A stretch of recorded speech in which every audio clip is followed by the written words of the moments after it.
Williston, North Dakota, the heart of the oil boom. The streets and intersections here are nice and wide because they're not built for cars, they're built for tank trucks and semis. The filming I did here was actually pretty minimal, but there's a lot to talk about here. Foremost, I'm staying at my friend Kayla's for the next 2 nights. I'm gonna get a feel for the life out here.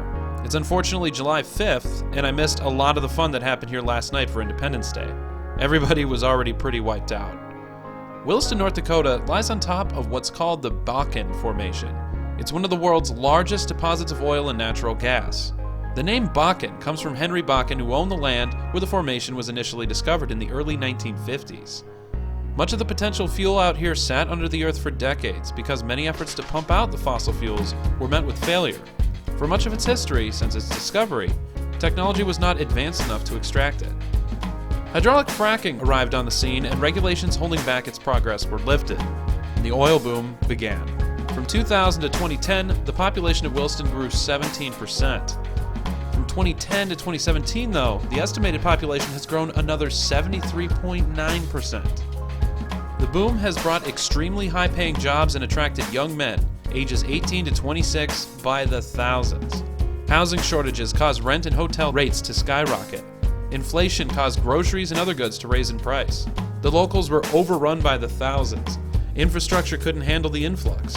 Roads went under-repaired under the use of all the large trucks, and police, fire stations, and hospital staff were stretched thin. Crime rose, and by the time the boom was 5 years in, many locals didn't recognize their city anymore. This has been the case for Watford City, North Dakota, Sidney, Montana, and many other towns that happen to be built on top of the Bakken. For myself, growing up in neighboring Minnesota, many of my high school classmates would go off to the North Dakota oil fields to find fortune, while I went off to college to put myself in debt. The Bakken Formation produces hundreds of thousands of barrels of oil per day.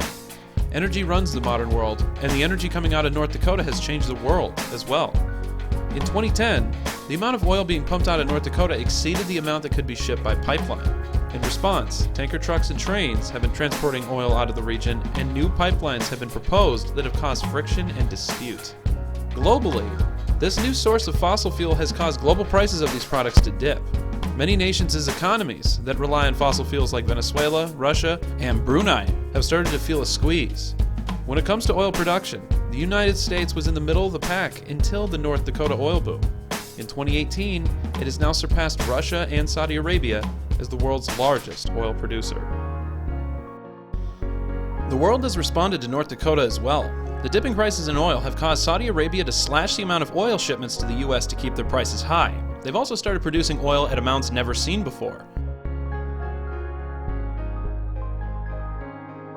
Saudi Arabia and Russia are the largest energy economies in the world outside of the U.S., so they both started producing oil like crazy to keep up. Russia, however, under the rule of Vladimir Putin, has been unable to ship out most of its oil. The reason they can't is because they're being sanctioned by many countries and fuel exports are being blocked. In 2014, Russia invaded Ukraine's Crimea region. Because of this, nations responded and sanctioned much of their exports, causing the demand for Russia's energy to plummet. Russia's economy has been really hurt by this. In response, Russia has been lashing out by waging wars online, such as hacking the United States and the United Kingdom, helping pave the way for Trump to be elected and the Brexit vote to pass. Side note, this is already known knowledge and is not biased or an outlandish claim. Russia did use these tactics to break the bonds between the United States and UK from their allies. Anyway, this is a tree map. Every different box is a different export the country does, and the exports are grouped by color. You can see the United States, the largest economy in the world, has a diverse array of exports. If one market fails, it doesn't tear down the whole economy. Now look at Venezuela's and Brunei's tree maps. The majority of their exports are in petroleum. When North Dakota helped drop the price of oil by flooding the global supply, these countries began to have major issues in their economies. The more diverse an economy of a nation, the more stable it is. If the economy of a nation puts all of its eggs in one basket, external factors like the Bakken oil formation can cause their economy to crash. Diversification is key to a nation's market stability. It's safe to say I'm having a great time out here. It's kind of strange to believe that a bunch of people, most of them from different parts of the country trying to make a fast fortune, have caused so much global change. Fossil fuels are more than just a source of power. They're a source of economic and political power. The power of the Bakken Formation beneath our feet is already making waves throughout the world.